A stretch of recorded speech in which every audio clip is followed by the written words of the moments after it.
Olá pessoal, tudo bem? Nós estamos na nossa série falando sobre escatologia e hoje nós vamos tratar do seguinte assunto: qual é a importância de se estudar o livro de Daniel e o livro de Apocalipse?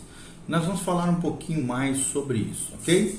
Então, entre conosco nessa jornada escatológica do estudo das profecias, do final dos tempos, sobre as coisas concernentes àquilo que ainda vai acontecer, ou já aconteceram, ou estão acontecendo no presente momento. Como nós já falamos em vídeos anteriores, é muito importante o verdadeiro cristão, aquele que quer um alimento sólido, entender e compreender o valor das profecias à luz da palavra de Deus. A palavra de Deus contém 28% das escrituras em profecias, ou seja, são profecias relacionadas ao passado, presente e futuro. Daí a importância da profecia dentro do contexto bíblico. E nós vamos falar um pouquinho sobre o livro de Daniel e o livro de Apocalipse e a relação que existe entre os dois. Vamos aprender um pouquinho mais sobre isso, ok?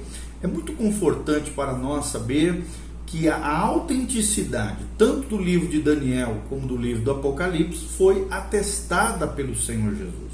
Essa autenticidade de Daniel, Jesus declarou lá em Mateus 24:15, quando o próprio Jesus afirma, dizendo: quando, pois, virdes o abominável da desolação, uma referência ao anticristo, de que falou o profeta Daniel, uma afirmação da legitimidade, da autenticidade de Daniel. Continua dizendo Jesus: no lugar santo, quem lê, entenda. E também, quando Jesus se refere ao Apocalipse, temos também essa referência, Apocalipse 22:16.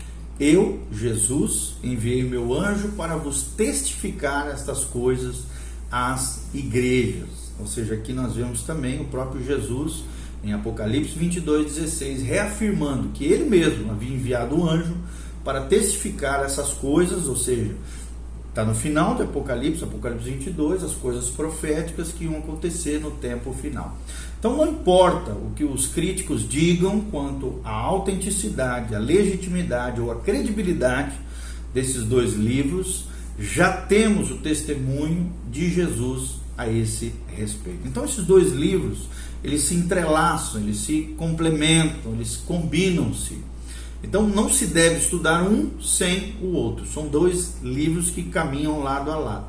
O estudo desses dois livros é importantíssimo para o fiel cristão que está aguardando a volta de Jesus, a volta de Cristo, uma vez que sim, nós cremos que estamos vivendo os tempos do fim.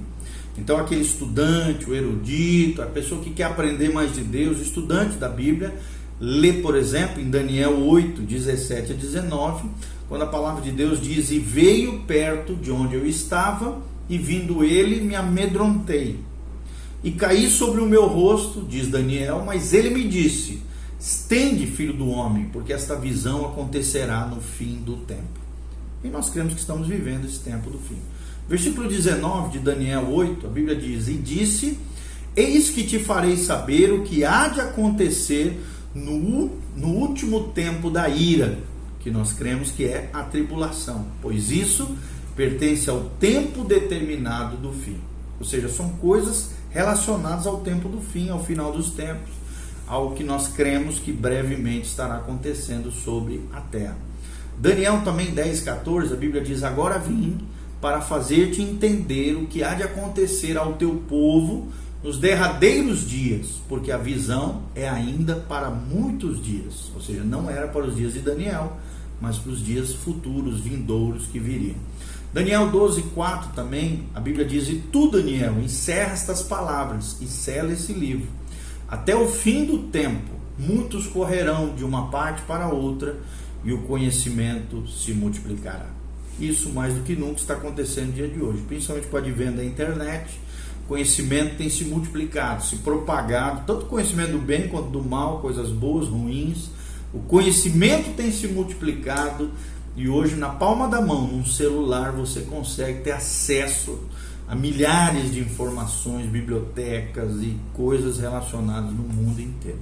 Apocalipse também 1:3, a Bíblia Sagrada diz: bem-aventurado aquele que lê e os que ouvem as palavras dessa profecia e guardam as coisas que nela estão escritas, porque o tempo está próximo.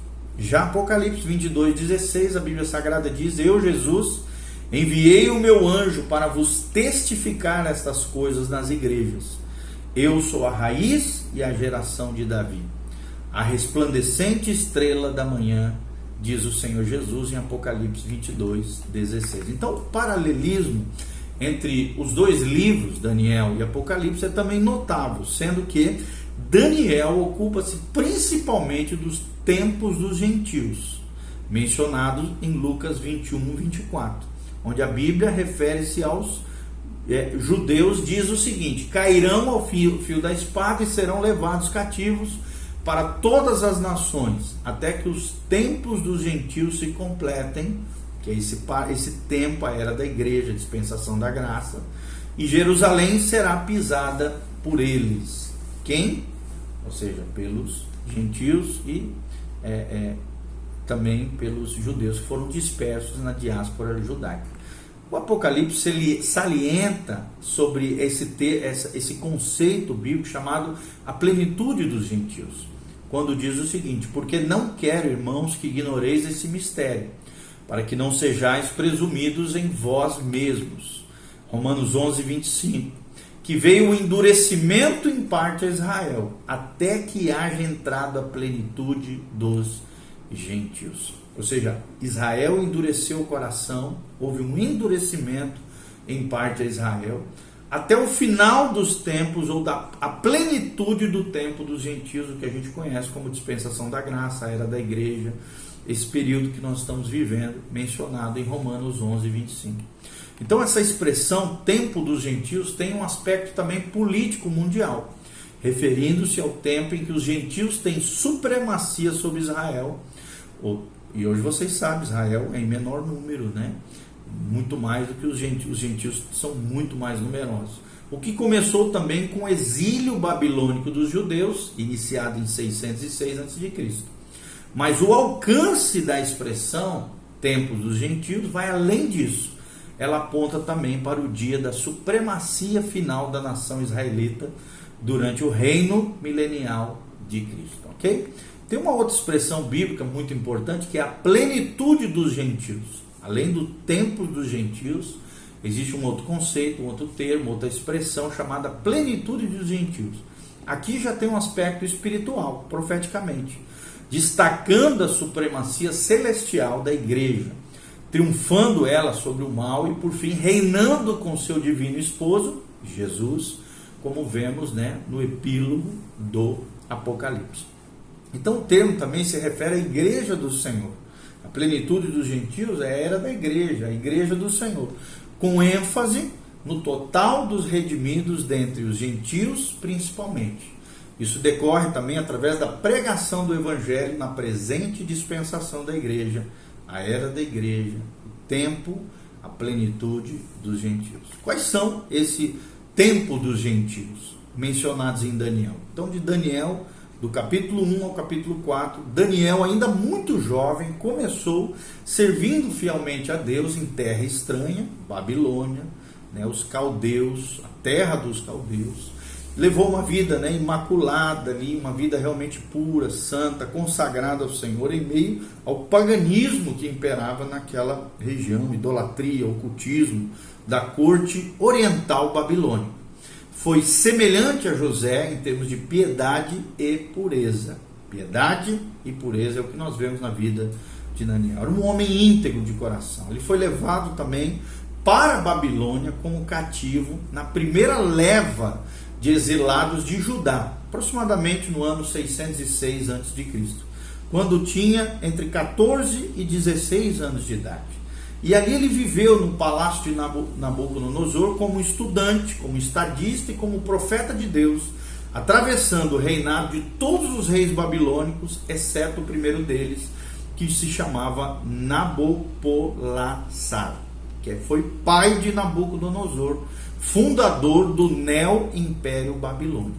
Chegou até o Império Persa, sob o domínio de Ciro, em aproximadamente 536 a.C. Nós vemos isso relatado em Daniel 6:28 e Daniel 10, versículo 1, tá bom? Então, prestou cerca de 72 anos de serviços abnegados a Deus e também ao próximo, ou seja, a população daquela localidade. O que nós podemos extrair da época e do local do livro de Daniel?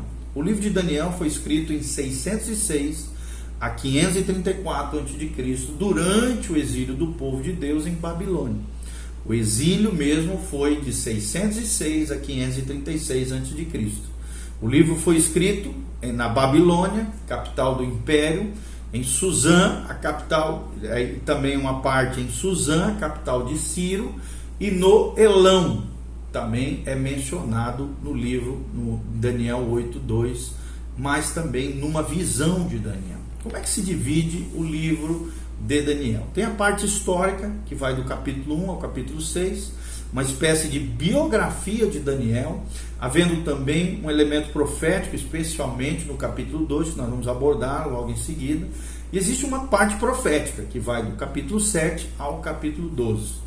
Uma visão geral, pormenorizada, dos últimos impérios mundiais, dos tempos dos gentios, sucedidos pelos reinos dos santos do Altíssimo, descrito em Daniel 7:22. Há também instantâneos, históricos nessa parte do livro, ou seja, cenas, episódios que aconteceram na época de Daniel, a saber, no início dos capítulos, principalmente desses fatos históricos.